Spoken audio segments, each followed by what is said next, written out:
জামাত আমিরের সেই x account যে হ্যাক হয়েছে এ নিয়ে একটি পোস্টও আমরা দেখিনি। নারী বিদ্বেষী একটি পোস্টের প্রায় 9 ঘন্টা পর দেশব্যাপী তুমুল সমালোচনার মুখে রাত 1টার দিকে আইডি হ্যাকের দাবি কতটা যৌক্তিক।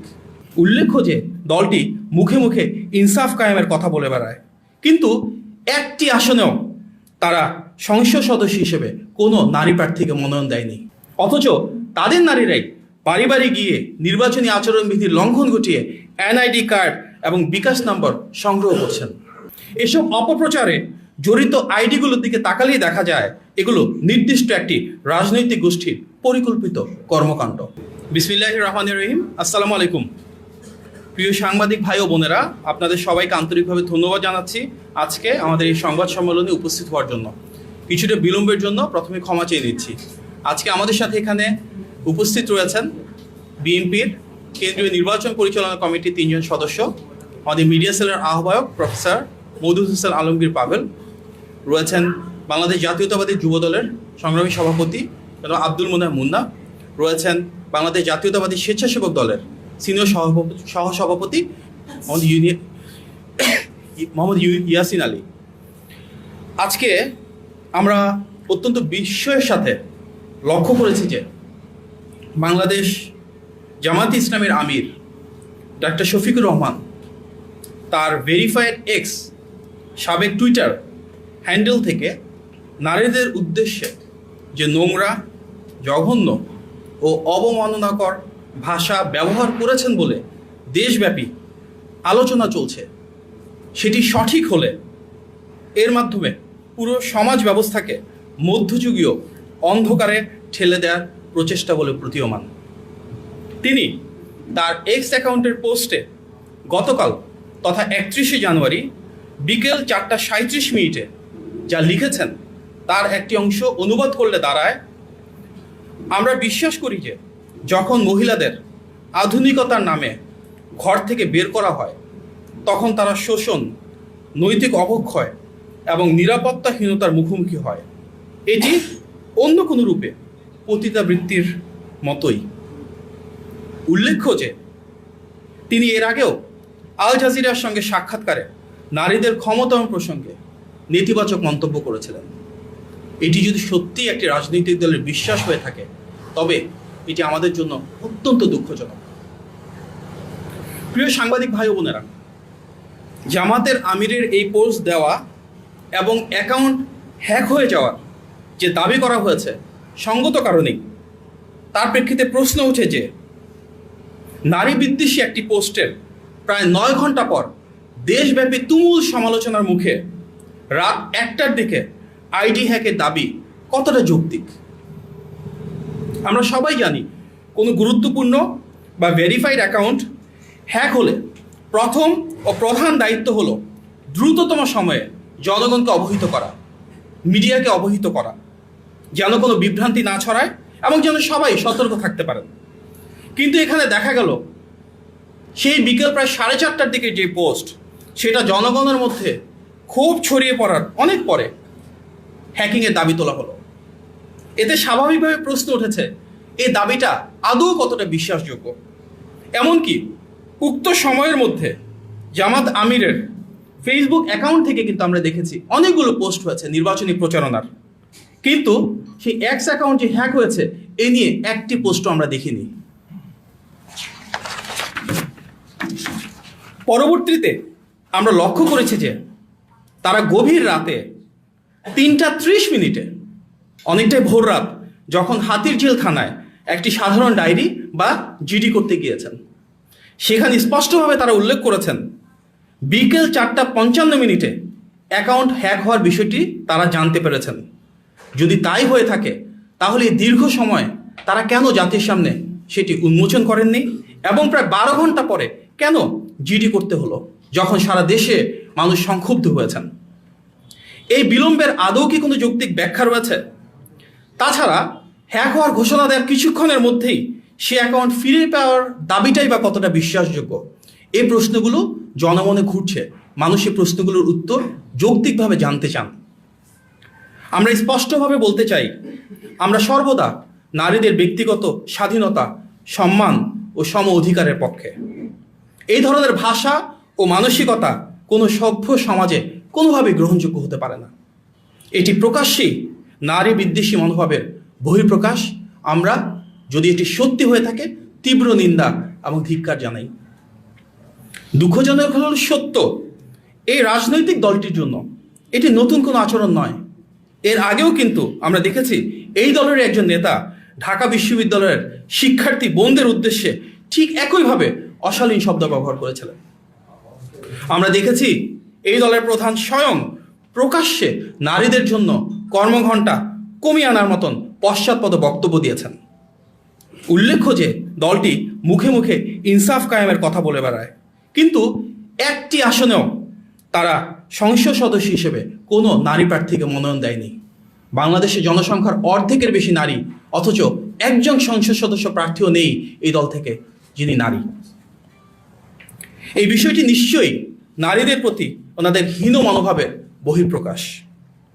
সেই দলের একজন সদস্যই কিছুদিন আগে টক শোতে বলেছেন, নারীদের সংসদে যাওয়া যেন ট্রফির মতন, তাচ্ছিল্যের মতো নাকি একটা বক্তব্য ওনারা দিচ্ছেন। আমরা দেখলাম এই দলটি প্রকাশ্যে বারবার ঘোষণা দিয়েছে তাদের দলের প্রধান পদে নারী কখনোই আসতে পারবেন না, অথচ তাদের নারীরাই বাড়ি বাড়ি গিয়ে নির্বাচনী আচরণবিধির লঙ্ঘন ঘটিয়ে এনআইডি কার্ড এবং বিকাশ নম্বর সংগ্রহ করছেন। এটা কি ধরনের ইনসাফ? আমরা আরো দেখেছি এই দলের সঙ্গে নির্বাচনী জোটে যুক্ত থাকার কারণে জোটভুক্ত বিভিন্ন রাজনৈতিক দলের বহু নারী নেত্রী পদত্যাগ করতে বাধ্য হয়েছেন, কারণ তারা অবমাননার শিকার হয়েছেন। অনেকেই প্রকাশ্যে ক্ষোভ ও হতাশা প্রকাশ করেছেন। যারা জোটবদ্ধ হয়ে নির্বাচন করছেন তারাও অনেকেই স্বীকার করেছেন যে দলটির কারণে তারা নানাভাবে বাধার সম্মুখীন হচ্ছেন। এমনকি নারী প্রার্থীদের পোশাক পরিচ্ছদ নিয়েও প্রশ্ন তোলা হয়েছে বলে অভিযোগ উঠছে, যা চরম রুচিহীনতা ও নারী বিদ্বেষের বহিঃপ্রকাশ। আমরা প্রত্যক্ষ করেছি বিভিন্ন আসনে আমাদের যারা নারী প্রার্থী রয়েছেন, নির্বাচনী প্রচারণা আমাদের যেসব মা এবং বোনেরা রয়েছেন তাদেরকেও অনলাইন এবং অফলাইনে সমানভাবে নানাভাবে হেনস্থা করা হচ্ছে। উপস্থিত সাংবাদিক ভাই ও বোনেরা, বিএনপি এবং অঙ্গ সহযোগী সংগঠনের যারা নারী নেতৃবৃন্দ রয়েছেন, কর্মী এবং সমর্থকবৃন্দ রয়েছেন, প্রায় প্রতিটি সদস্যকে, বিশেষভাবে আমাদের ছাত্র দলের যারা বোনেরা রয়েছেন তাদেরকে প্রতিনিয়ত সাইবার সিকিউরিটির লঙ্ঘন ঘটিয়ে সাইবার স্পেসে সীমাহীন বর্বর এবং মধ্যযুগীয় বুলিংয়ের শিকার হতে হচ্ছে, যা সচেতন মানুষকে অনেক ক্ষেত্রে আতঙ্কিত করে তোলে। এসব অপপ্রচারে জড়িত আইডিগুলোর দিকে তাকালেই দেখা যায় এগুলো নির্দিষ্ট একটি রাজনৈতিক গোষ্ঠীর পরিকল্পিত কর্মকাণ্ড। হয়তো একাংশ সংঘবদ্ধভাবে এই কাজটা করছে।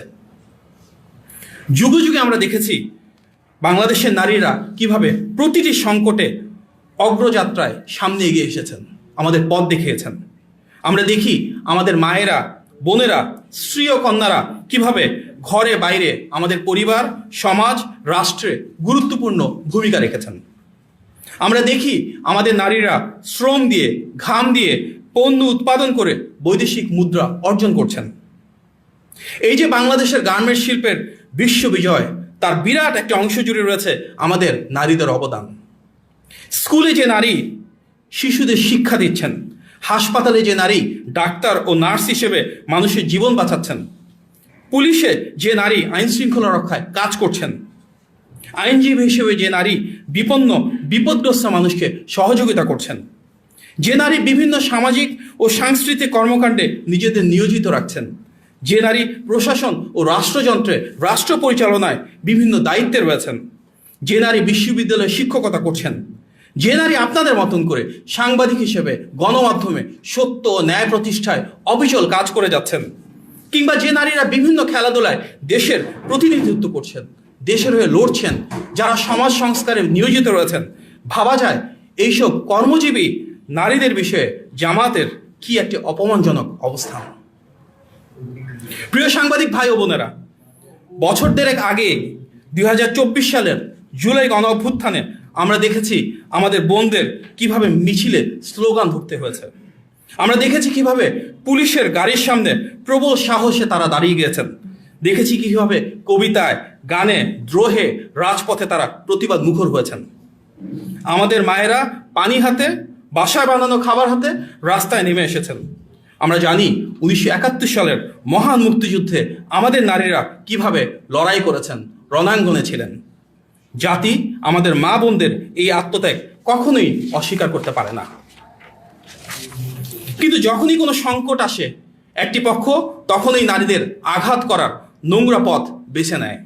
আমরা জানি 1971 সালের মহান মুক্তিযুদ্ধের সময়ও একইভাবে নারীদেরকে অত্যাচার, নিপীড়ন করার পথ বেছে নিয়েছিল একটি পক্ষ।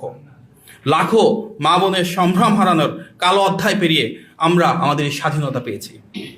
মায়ের মতোই দেশ কিংবা দেশই তো আমাদের মা। সুতরাং আমাদের মায়েদের উপরে আর কোনো অন্যায়, অত্যাচার, অবিচার, নিপীড়ন, অবজ্ঞা আমরা মেনে নেব না, বিএনপি মেনে নেবে না, বাংলাদেশ মেনে নেবে না। জামাত বলছে মানুষ নাকি বিএনপিকে আগেই দেখেছে, এবার তাদেরকে দেখার পালা।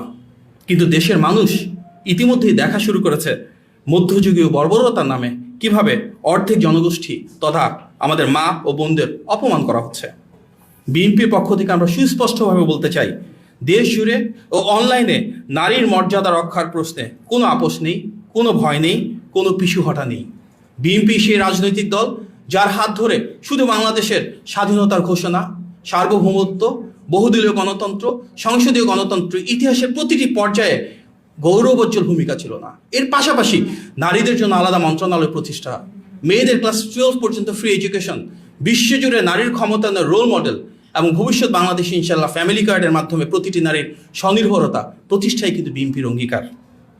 আমরা বিশ্বাস করি যে বিষয়গুলো নিয়ে আজ সারা বাংলাদেশ সংক্ষুব্ধ সেটি সঠিকভাবে জানা প্রয়োজন।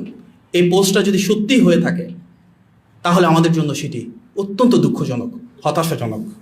আজকের এই সংবাদ সম্মেলনে উপস্থিত হয়েছেন, আমার কথা শুনেছেন, এই জন্য আপনাদেরকে ধন্যবাদ। আজকে একটু ভিন্ন ধর্মের আমাদের সংবাদ সম্মেলন। আমরা জানি যে বাংলাদেশে বর্তমানে নির্বাচনের আগে বিভিন্ন ধরনের অপপ্রচার চলছে। বিএনপি এবং অঙ্গ ও সহযোগী সংগঠনগুলোর নামে নানান ধরনের কথা রটানো হচ্ছে এবং অনেক ক্ষেত্রে দেখানো যাচ্ছে তদন্তের পরে, তথ্য প্রমাণ উপস্থাপনের পরে সেটি সম্পূর্ণ ভুল, সম্পূর্ণ মিথ্যা।